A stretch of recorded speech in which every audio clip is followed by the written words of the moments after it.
시청자 여러분 안녕하십니까? 헬로티비 뉴스 전북입니다. 첫 소식입니다. 국무조정실이 몇 달 전 김제시 일부 공무원을 상대로 감찰을 벌여 공직 안팎이 뒤숭숭했는데요. 비위 혐의를 받는 공무원들이 검찰 조사를 앞두고 있고 이와 별개로 경찰 수사를 받는 사실도 전북방송 취재 결과 확인됐습니다. 정명기 기자가 단독으로 전해드립니다. 취임 3년 차를 앞둔 박준배 김제시장. 그동안 정의로 탄탄한 기반을 다져왔다고 자신합니다. 내년은 민선 7기 3년차에 돌입하는 해로 그간 정의로 다져온 탄탄한 기반이에요. 국무조정실은 지난 7월 김제시 일부 공무원을 대상으로 특별 감찰을 벌였습니다. 비위 혐의로 비교적 오랜 기간 조사가 진행됐습니다. 김제시에서 발주한 공사 계약건 등을 살펴본 것으로 전해졌습니다. 초회시 볼 정도면은 작은 걸로 그 사람들 움직이면 국무조정실 조사 뒤 추가 조사를 마친 행정안전부는 해당 공무원에 대한 결과를 김제시에 통보한 것으로 확인됐습니다. 지난달 말쯤 조치를 요구한 직원은 고위 공무원을 포함해 모두 4명. 김제시는 이 가운데 2명을 검찰에 고발했고 나머지 2명은 경징계와 주의 등을 처분했다고 밝혔습니다. 정례회의가 한창인 김제시 의회에서 해당 사안이 잠깐 언급되기도 했습니다.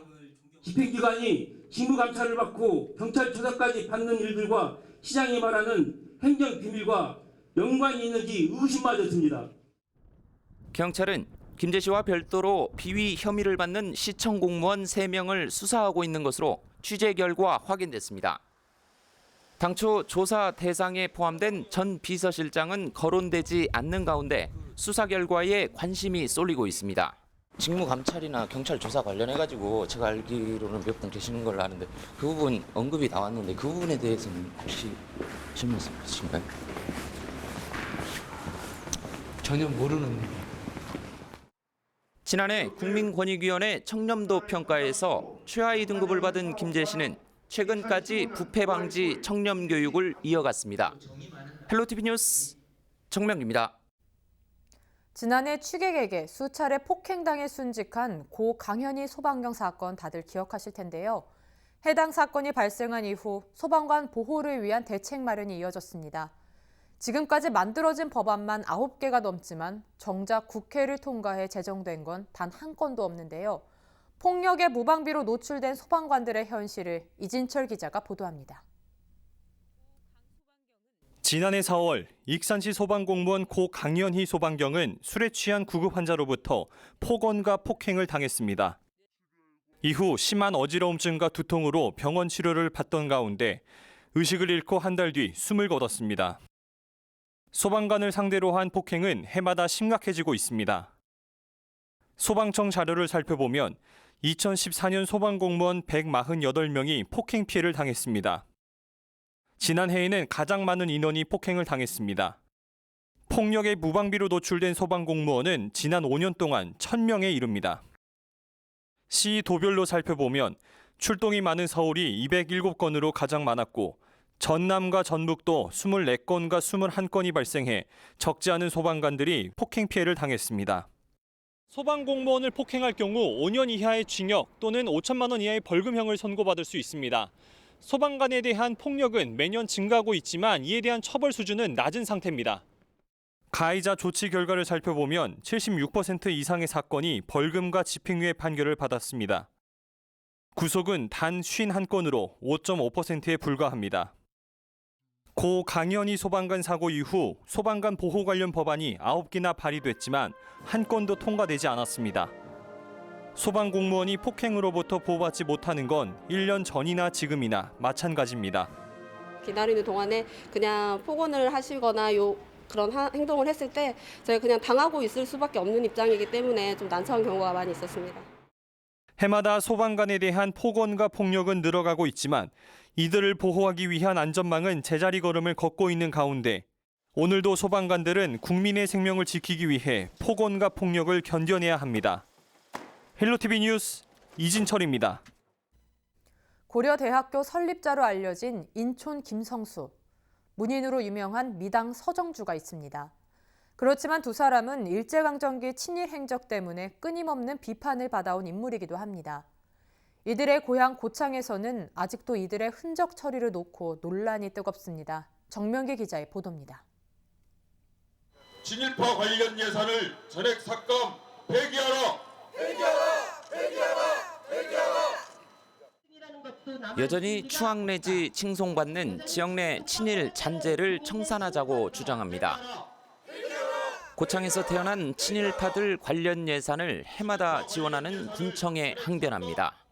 김성수와 서정주는 교육자와 문인의 탈을 쓰고 식민지 조선의 무고한 청년들을 일본이 벌이는 제국주의 침략 전쟁의 총알바지로 내몰았다. 인천 김성수. 일제강점기 언론과 교육 분야에 기여한 공로로 지금의 대통령장을 받았습니다. 그러나 대법원이 친일 반민족 행위를 인정하면서 56년 만에 훈장을 박탈당했습니다. 현충시설 지위를 잃었고 그의 호를 딴 서울의 인천로는 사라졌습니다. 서운이 박탈되었음에도 인천로라는 도로명과 새마을 공원의 동상으로 우연히 우리와 함께 숨쉬고 있다. 주옥 같은 시들을 남긴 미당 서정주 역시 고창에서 태어났습니다. 그렇지만 친일 인명사전에 올랐고 독재 찬양 논란까지 불거지자 전국 각지에선 그의 기념물을 없애거나 건립을 취소하기도 했습니다. 고창군은 미당 서정주의 생가를 복원했고 이렇게 근처에 시문학관도 운영하며 해마다 그의 문학제를 여는데 돈을 쓰고 있습니다. 이런 인문학을 관광자원으로 개발 중인 고창군은 곤혹스러운 입장입니다. 고향에서 세운 기념물을 쉽게 철거하기 어려울 뿐더러 그대로 보존하자는 의견도 만만찮다는 겁니다. 국민들이 성금을 먹으면서 해놓은 거란 말이에요. 다수 국민들은 그러면 거기 동참했던 분들은 유지하기를 바라는 거죠. 고창군은 내년에 3억 원을 들여 이들의 흔적 처리를 놓고 공론화 과정을 거칠 예정입니다. 국가 예산이든 지방자치 예산이든 공적 영역에서는 추방을 해야 된다. 앞으로 국가와 민족을 팔아먹는 세력들을 조장하는 거잖아요. 일각에선 공론화 과정을 통해 주민 간 갈등이 더 커지는 건 아닌지 우려도 나옵니다. 헬로티비 뉴스 정명기입니다. 지역 아동센터는 지역사회 아동들에게 종합적인 아동복지 서비스를 제공하는 기관인데요. 정읍시의 경우 돌봐야 할 아동 수는 많지만 선생님은 부족한 상황입니다. 장애 아동이 있는 지역센터의 경우 그 상황은 더 열악합니다. 이진철 기자입니다. 정읍시 희망지역 아동센터입니다. 21명의 발달장애 아동이 이 시설을 이용하고 있지만 담당 선생님은 2명에 불과합니다. 정읍시에서 인력을 지원받고 있지만 평일 내내 함께할 수 있는 교사는 1명밖에 없습니다. 시설을 이용하려는 학생의 수는 많지만 지도교사가 부족해 더 받지 못하고 있습니다. 20명이 넘는 아이들을 예를 들어 선생님들 2분, 3분이서 이렇게 하기에는 굉장히 좀 역부족이죠. 진짜로 1대1로 필요로 하는 친구들 같은 선생님들이 한 분이 붙으면 나머지 10명, 15명의 아이들은 이제 선생님들이 한 분이서 볼 수밖에 없는. 일반 학교의 경우 장애 아동을 위한 특수학급을 만들 때 한 학급의 학생 수를 소수로 제한합니다. 그 이유는 1명의 선생님이 많은 수의 장애 학생을 돌보기 어렵기 때문입니다. 유치원의 경우 장애 아동 4명당 1명의 교사가, 초등학교, 중학교의 경우 6명당 1명의 교사가 지도를 하도록 되어 있습니다. 지역 아동센터의 경우 아동 30명 미만의 시설은 교사 2명만 있어도 됩니다. 하지만 장애 아동도 동일한 기준으로 적용하기 때문에 1명의 선생님이 10명 이상의 장애 아동을 돌봐도 문제가 되지 않습니다. 장애 학생을 돌보는 지역 아동센터의 경우 법적 기준으로 인해 오히려 도움을 받기 어려운 상황에 처한 것입니다. 사각지대에 놓인 장애 아동에 대한 대책 마련이 필요한 상황입니다. 상황이 이러한 데는 훨씬 더 많은 관심과 손이 가야 하는 발달장애인의 특성을 몰라도 너무나 모를 뿐만 아니라 사회가 발달장애인과 그 가족의 처지와 형편을 외면해왔기 때문이라고 생각됩니다. 차이에 대한 배려 없이 동일한 법적 기준을 적용받는 지역 아동센터. 선생님이 부족해 어려움을 겪는 아동센터 장애 학생에 대한 현실적인 대안 마련이 시급한 상황입니다. 헬로티비 뉴스 이진철입니다.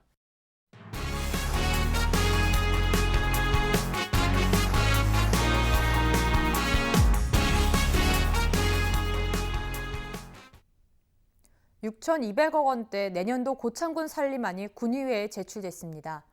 올해 본 예산 대비 6% 넘게 늘어난 규모인데요. 이 가운데 농림해양수산 분야 예산은 무려 1,500억 원대에 이릅니다. 정명기 기자입니다. 곧 취임 3년차를 맞는 유기상 고창군수. 지난 1년 5개월 동안 지역 발전에 초석을 다져왔다고 운을 뗍니다. 내년은 농생명 식품 산업을 중심으로 농어업 부가가치를 높여나가겠다고 강조했습니다. 유네스코 생물권 보전 지역과 역사, 문화, 관광 경쟁력을 강화하겠다고 설명했습니다. 교육과 복지에 이어 경제 분야는 상생 경제를 부각하며 미래 성장 동력 산업에 집중하겠다고 말했습니다. 2030 종합발전 계획과 2040 고창 미래전략 계획을 수립하여 미래를 대비할 수 있는 기초를 세우고 내년 고창군 산림은 6,205억 원대로 편성하겠다고 밝혔습니다. 올해 본 예산보다 6%가 넘는 규모입니다.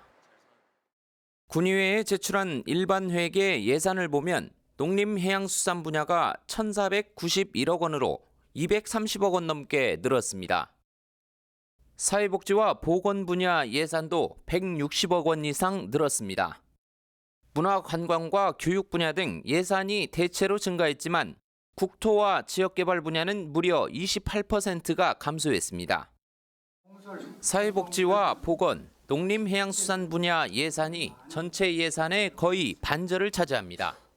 농생명 식품산업과 역사문화관광도시 개발을 통한 지역경제 활성화 사업에 역점을 두고 편성하였습니다. 고창군 내년도 예산은 앞으로 군의회 심사를 거쳐 최종 확정됩니다. 헬로티비 뉴스 정명기입니다. 남원시가 제9회 대한민국 지방자치단체 생산성 대상 시상식에서 대통령 표창을 받았습니다. 행정안전부와 한국생산성본부평가에서 전국 175개 자치단체 가운데 최고점을 받았습니다. 생산성 대상 평가는 지자체 경쟁력을 강화하기 위해 해마다 진행하는데 가장 살림살이 잘하는 지자체로 남원시가 뽑힌 겁니다. 생산성 지수는 취업자 증가율과 주민 참여 예산 수준 등 5개 분야의 20개 지표입니다. 지자체 살림을 하는 데 있어서의 각 재정, 또 효율, 경제 여러 가지 분야가 있었는데 그런 부분에 있어서 지금의 때 하던 것을 잘 이끌어가고 또 좀 미흡했던 것은 보완을 함으로써 그 어려운 지방 살림살이를 보다 더 효과적으로 잘 해나가겠습니다.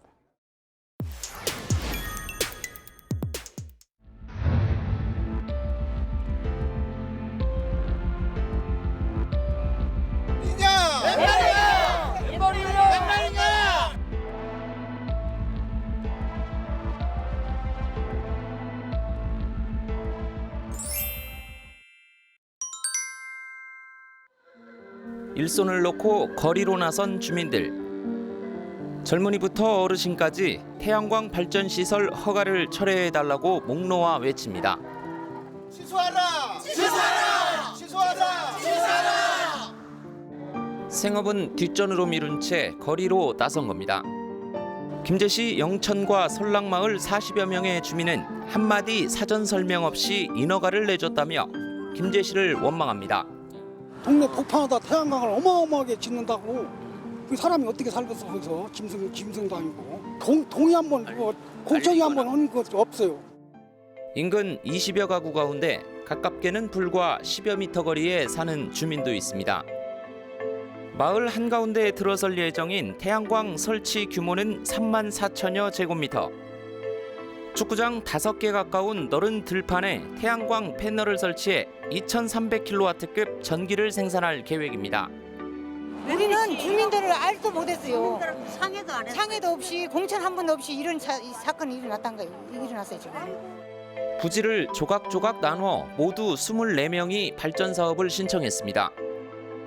발전 용량은 한 사업자가 100kW를 넘지 않게 잘게 쪼갰고 모두 2,300kW급 전기를 생산할 예정입니다. 발전 규모도 3,000kW 이하이기 때문에 산업통상자원부가 아닌 지자체의 허가를 받아 공사에 돌입했습니다. 다 그렇게 분양을 하니까요. 본인들이 100고 2개씩 가져가는 사람도 있고 500kg 하는 사람도 있지만 거기는 아무튼 뭐 이렇게 100kg씩 하는가 봐요. 이렇게 쪼갤 경우 생산한 전력에 부과하는 일종의 단위 인증서인 REC 가중치를 높게 받아 사실상 정부 지원금을 더 받게 됩니다. 도로교통과 주민 편의를 위해 김제시가 만들어 놓은 도시계획도로입니다. 마을 입구에 들어서면 제 오른편에 주택들이 있고 그 아래로 소하천이 흐르고 있습니다. 바로 건너편 토지에 태양광 발전 시설이 대규모로 들어설 계획입니다. 주민 편의를 위해 제방 위로 폭이 좁은 도로를 만들어 놓은 건데 공사 차량이 드나들면서 일부가 훼손됐다는 주장도 나옵니다. 제방 도로를 넓히려 한 것으로 보이는 흔적과 일부 사업 부지엔 흙이 쌓여 있습니다. 이걸 그냥 막 깔아놓고 널어놓고 간 거예요. 그래서 여지껏 차가 다닌 게 이게 다 망가져갖고 생겼어요. 치우도 안 해요 와서. 저번에도 또 한 차 흙 부숴놓고 갔잖아요. 저기다. 그런데 소하천 점용 허가를 받지 않은 채 무단으로 점용한 사실이 뒤늦게 드러났습니다. 게다가 지목상 도로로 분류된 건설교통부 땅과 농림축산식품부 국어, 즉 도랑으로 구분된 땅도 사전 허락 없이 사용한 정황이 취재 결과 확인됐습니다. 일손을 놓은 주민들이 연일 시위에 나서고 전북방송 보도가 이어지던 지난 18일 김제시가 해당 사업자의 공사를 중지하고 원상 회복할 것을 요청하는 공문을 보낸 겁니다. 시공사 사장을 직접 또 만나가지고 그 얘기까지 했어요. 공사 중지 명령 내렸다고 얘기했는데 저는 저희 다시 확인을 해볼게요. 김제시는 지난해 12월 도로나 주거밀집 지역에서 100m 안에 시설을 제한하는 태양광 관련 조례를 신설했습니다. 그러나 이보다 앞선 2017년 8월 발전 사업을 허가했기 때문에 이전 조례에 따라 개발 행위를 허가했다는 겁니다. 사업 시행자하고 중간적인 역할은 주민 민원이 없도록 피해가 없도록 저희가 이제 그 차폐라든가 이객거리라든가 그런 걸 충분히 이제 수련해서 도치기 심의위원회 때 심도 있게 검토해서 친환경 에너지를 앞세워 정책적 뒷받침이 따르는 태양광 사업. 그렇지만 정당한 권리를 지키려는 주민의 분통 어린 하소연은 공허한 메아리가 되고 있습니다. 돼지가 많이 죽어서 다 없애버리고 소로 바뀌었거든요. 그래도 자기네들 우리한테 10원짜리 보상 안 해줬어요. 그래놓고 또 이제 와서 이거 태양광도 이랬다 말 없이 들어오면은 우리 시골 사람들 다 죽으라는 거예요. 뭐예요? 변전소를 끼고 송전선이 가로지르는 마을에 태양광 시설까지 받아들여야 하는 주민들은 결국 사법기관에 호소할 예정입니다. 동네 한가운데로 지르고 지금 공원묘지가 들어가고 있죠. 그리고 철탑이 우리 동네 들어가는 입구부터 동네 안까지 철탑이 다 거진 철탑으로 다 조성돼가 있고. 그리고 지금 이건 지금 우리 주민 의견도 없이 지금 이거 태양광이 지금 입구에 들어온다고 그러죠. 그게 지금 다 튀어지 뭐예요 지금 이게.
이상으로 뉴스를 마칩니다. 저희는 언제나 지역 주민 여러분 곁에 있겠습니다. 고맙습니다.